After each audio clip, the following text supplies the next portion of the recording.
Hello and Assalamu alaikum. Ultrascan Diagnostics here. This is the CBCT of the patient that you had requested.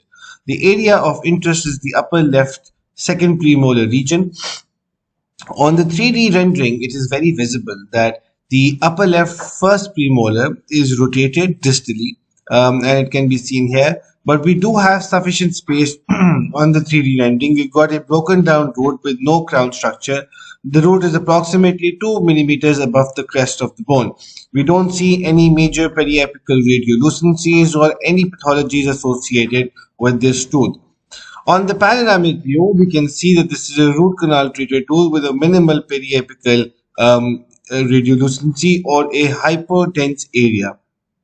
Now, when we look at this tooth from a transaxial view, on the transaxial view, we can see that the root canal seems to be appropriate with no voids or cracks, but we do have a mild periapical radiolucency present. We've got very sufficient good bone associated with this tooth with a good thick cortical plate on the buccal side and a very good thick cortical plate on the palatal side as well. And we also have an engaging approximately 4 millimeters of bone on the apex of the tooth, underneath the apex, just below the sinus on the upper left hand side. Now, this is the tooth on the transaxial view. We have placed an implant for our kind doctor, and that implant is right here.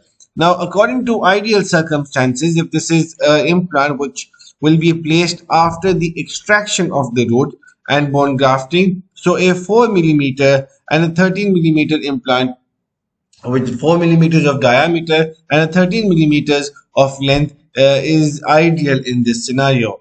But however, if the doctor wants to do a immediate implant, so there is a possibility if they increase the diameter to 5 millimeters as well, then even then we have very sufficient bone structure present, and this will be a size which is very sufficient for immediate implant placement. The doctor will have very good engagement bone on the palatal as well as the apical section.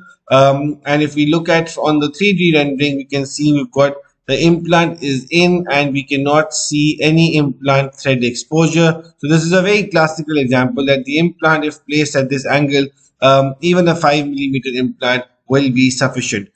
We will have a problem with the 5 millimeters, that the distance to the anterior tooth is going to be a slight problem, but otherwise if the kind doctor places this implant at 4.5 millimeters or 4 millimeters, it will also be considered ideal.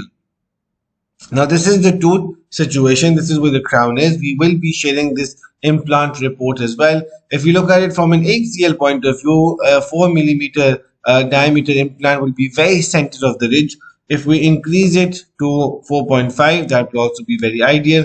If we increase it to 5, even then it is going to be considered ideal because we will have sufficient bone between the adjacent teeth and the buccal and the lingual cortical plate. So if there are any further questions regarding this case, please feel free to reach to our team. Thank you very much.